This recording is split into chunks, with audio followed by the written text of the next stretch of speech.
أعوذ بالله من الشيطان الرجيم. بسم الله الرحمن الرحيم. وفي الأرض آية للمؤمنين وفي أنفسكم أفلا تبصرون. وفي السماء رزقكم وما توعدون. فورب السماء والأرض إنه لحق مثل ما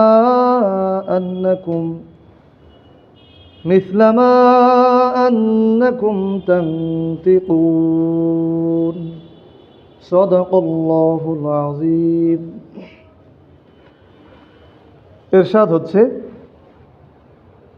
আর জমিনের মধ্যে নিশ্চিত বিশ্বাসীদের জন্য রয়েছে নিদর্শন এবং মানুষের নিজের মধ্যেও রয়েছে তাদের জন্য নিদর্শন। তবে কি তোমরা অনুধাবন করবে না? আর আসমানের মধ্যে রয়েছে তোমাদের জন্য রিজিক এবং প্রতিশ্রুত বিষয়। অতঃপর আসমান এবং জমিনের রবের শপথ, নিশ্চয়ই কিয়ামত সত্য। আর যেমন তোমাদের কণ্ঠ থেকে কথা বের হওয়া সত্য, ঠিক সেভাবেই কিয়ামত সত্য। সূরা জারিয়াত আয়াত নম্বর 20 থেকে 23। বারাকাল্লাহু লানা ওয়া লাকুম ফিল কুরআনিল আযীম। আসসালামু আলাইকুম ওয়া রাহমাতুল্লাহ।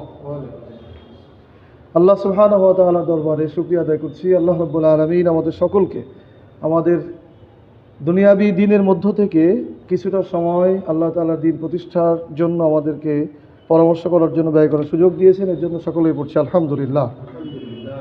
দরুদ পেশ করছি মানবতার মুক্তির দূত রাহমাতুল লিল আলামিন, যিনি আমাদের রাহবার, যিনি আমাদেরকে শিখিয়েছেন কিভাবে আল্লাহর জমিনে আল্লাহর দিন প্রতিষ্ঠিত করতে হয়, সেই নবী রসুল হযরত মুহাম্মাদের উপর আমরা সকলেই পড়ছি সাল্লাল্লাহু আলাইহি ওয়াসাল্লাম। আমরা আল্লাহ সুবহানাহু ওয়া তাআলার কাছে জান্নাতের উঁচু মাকাম কামনা করছি সেই সকল ভাই বোনদের জন্য যারা পৃথিবীতে যুগে যুগে আল্লাহর দিন প্রতিষ্ঠার জন্য তাদের সর্বোচ্চ সম্পদ জীবনকে উৎসর্গ করেছেন। আল্লাহ তাআলা যেন তাদেরকে জান্নাতুল ফিরদাউস দান করেন, সকলে বলেন আমিন। সম্মানিত উপস্থিতি, আমি আয়াত তেলাওয়াত করেছি সূরা জারিয়াতের 20 থেকে 23, 51 নম্বর সূরা, আয়াত 20 থেকে 23।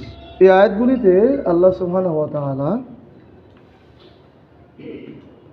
যারা পরকালকে অস্বীকার করে তাদেরকে বিশ্বাস করানোর জন্য কিছু যৌক্তিক তর্ক উপস্থাপন করেছেন এবং যারা মুমিন তাদের পরকালের প্রতি যেন বিশ্বাস আরও বেশি দৃঢ় হয়, এই জন্য তাদেরকে কিছু অনুধাবন করার জন্য কিছু বক্তব্য এখানে দিয়েছেন।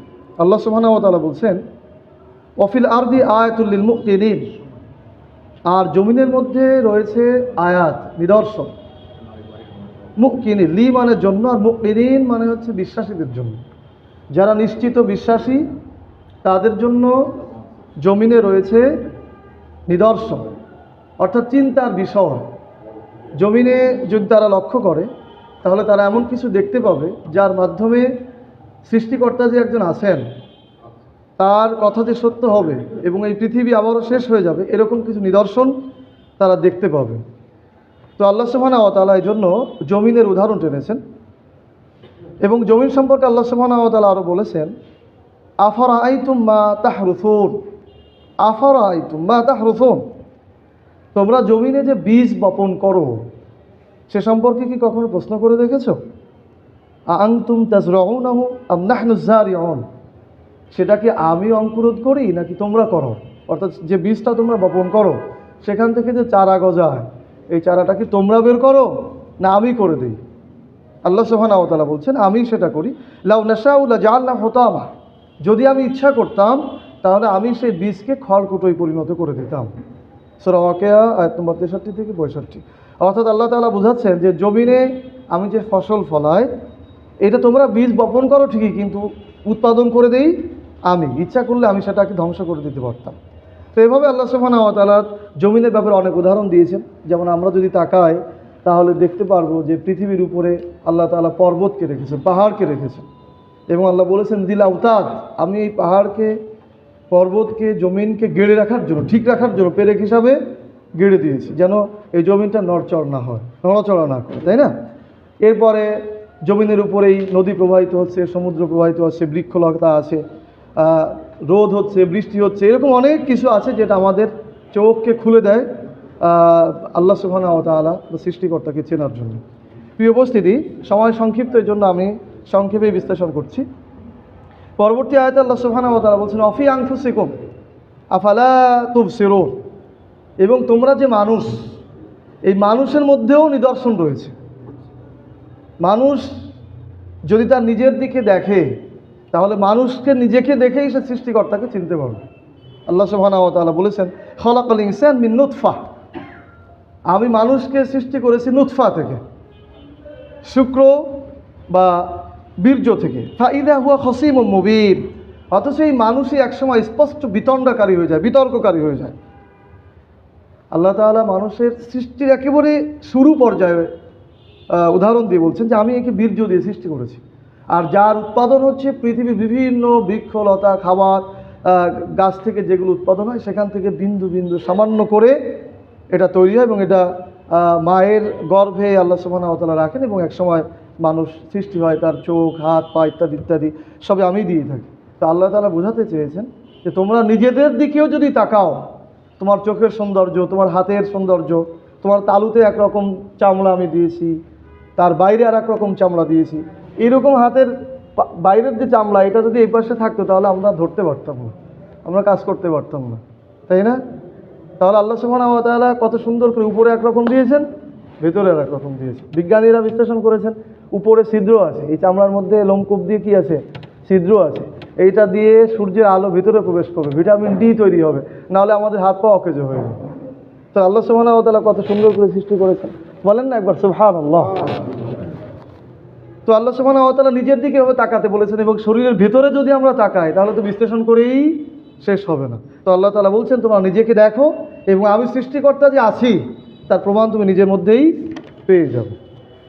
তৃতীয় আয়াতে আল্লাহ সুবহানাহু ওয়া তাআলা বলেছেন অফিস সামা রিজকুকুম ওয়া মা তুআদুন, অফিস সামা, আর আকাশমণ্ডলীর মধ্যে, আকাশের মধ্যে রয়েছে, রেখে দিয়েছি রিজকুকুম, তোমাদের জন্য রিজিক, ওয়া মা তুআদুন, এবং প্রতিশ্রুত বিষয়। প্রতিশ্রুত বিষয় বলতে জান্নাত বোঝানো হয়েছে। তোমাদের জন্য যে জান্নাত আমি প্রতিশ্রুতি দিয়েছি সেটা আকাশে রয়েছে।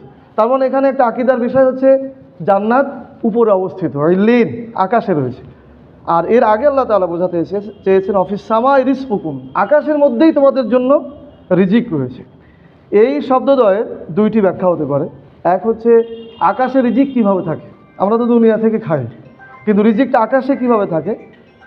আল্লাহ সুবহানাহু ওয়া তাআলা বলছেন ও আনজালা মিনাস সামাই মা ফাআখরাজা বিহি মিনাস সামারাত রিজকাল লাকুম। আল্লাহ বলছেন ও আনজালা মিনাস সামা মা, আমি আকাশ থেকে বৃষ্টি বর্ষণ করি, আমি আকাশ থেকে বৃষ্টি বর্ষণ করি, ফাআখরাজা বিহি মিনাস সামারাত, আর এই জমিন থেকে আমি ফল ফসল এগুলো উৎপাদন করি, রিজকাল লাকুম, যেগুলো তোমাদের জন্য রিস্ক, যেগুলো তোমাদের জন্য খাবার। সূরা ইব্রাহিম আয়াত নম্বর 32। তাহলে আল্লাহ তাআলা বোঝাতে যাচ্ছেন যে আমি রিজিক রেখেছি আকাশে, অর্থাৎ আকাশ থেকে যদি বৃষ্টি না দিই তাহলে তোমাদের ফসল এইভাবে ফলবে না, তোমাদের রিজিকও এইভাবে হবে না। এর আরেকটি ব্যাখ্যা হচ্ছে তাকদীর সংক্রান্ত বিষয়, যে আমাদের রিস্ক লেখা আছে লাওহে মাহফুজে। আল্লাহ সুবহানাহু ওয়া তাআলা আমাদের জন্য, আমাদের সৃষ্টিরই প্রায় 50,000 বছর পূর্বে হাদিসে যেটা উল্লেখ, যে আমাদের রিজিক লিখে রেখেছে। রিস্ক থেকে মানুষ পলায়ন করতে পারে না। আবু সাঈদ খুদরি রাদিয়াল্লাহু তাআলা আনহু উনি বলেছেন মানুষ যেমন মৃত্যু থেকে পলায়ন করতে পারে না, এরকম রিস্ক থেকেও পলায়ন করতে পারে না। তার যে রিস্ক লেখা আছে এই রিস্ক তার গ্রহণ করতেই হবে, যে কোনোভাবে তার কাছে এটা চলে আসবে।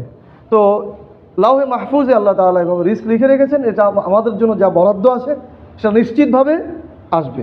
এখানে আমাদের একটি শিক্ষার বিষয় হলো এই, যে আমরা না, অনেক মুসলিম ভাইয়েরা এরকম রয়েছেন যারা দিন প্রতিষ্ঠার কাজ করতে চায় না, বা সরাসরি ইনভলভ হতে চায় না, প্রকাশ্য দিন প্রচার প্রতিষ্ঠার কাজ করতে চায় না, এই ভয়ে যে আমরা যদি প্রকাশ্যে কাজ করি তাহলে আমাদের হয়তো যদি ইসলাম বিরোধী সরকার আসে তাহলে আমাদের চাকরি হয়তো চলে যেতে পারে, তাতে আমাদের রিস্কের সমস্যায় পড়ে যাব, আমার ব্যবসা প্রতিষ্ঠান বন্ধ হয়ে যেতে পারে, এতে আমি রিস্কের সমস্যায় পড়ে যাব, বা আমার উপর আঘাত আসতে পারে, আমি বিপদে পড়ে যাব। এইটা আসলে মুমিনের চিন্তাধারা নয়। মুমিনের চিন্তা হচ্ছে যে আল্লাহ সুবহানাহু ওয়া তাআলা আমার জন্য রিস্ক নির্ধারণ করে রেখেছেন, লাউহে মাহফুজে এটা নির্ধারিত আছে, যেভাবেই হোক সে রিস্ক আমার আসবেই। সুতরাং আল্লাহর কাছ থেকে পিছু থাকার কোনো সুযোগ নেই। আল্লাহ সুবহানাহু ওয়া তাআলা বলছেন, ওমা ইয়াত্তাকিল্লাহ ইয়াজআল লাহু মুখরাজা, ওমা ইয়াত্তাকিল্লাহ ইয়াজআল লাহু মুখরাজা।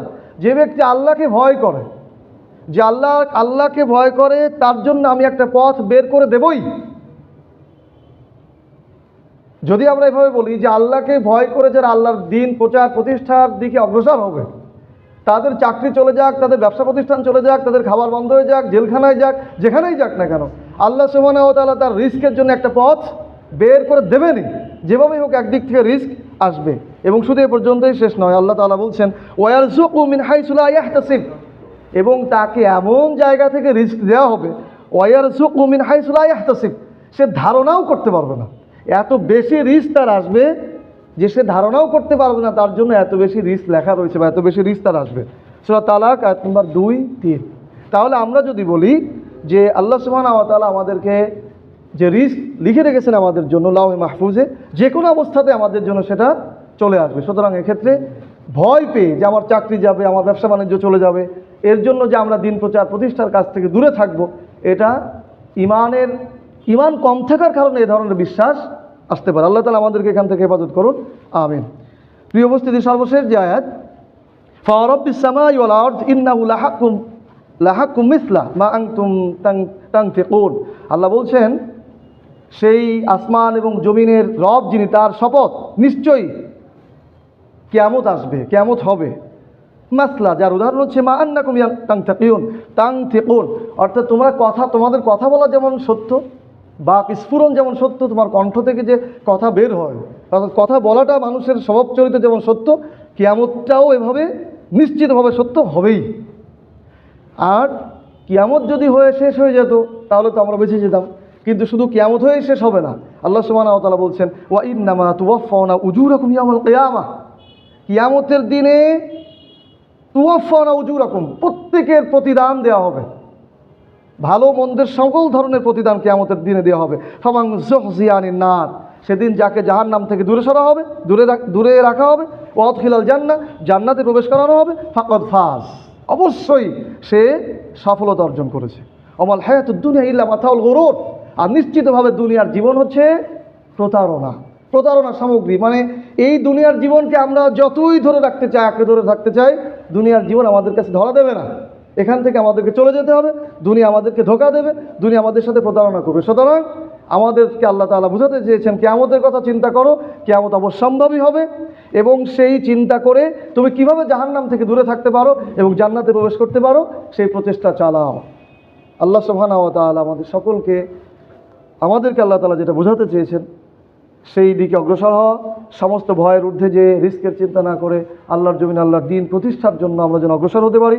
আল্লাহ তাআলা আমাদের সকলকে সেই তৌফিক দান করুন, বলেন আমিন। আমিন। সুবহানাকাল্লাহুম্মা ওয়া বিহামদিক, আশহাদু আল্লা ইলাহা ইল্লা আনতা আস্তাগফিরুকা ওয়া আতুবু ইলাইক।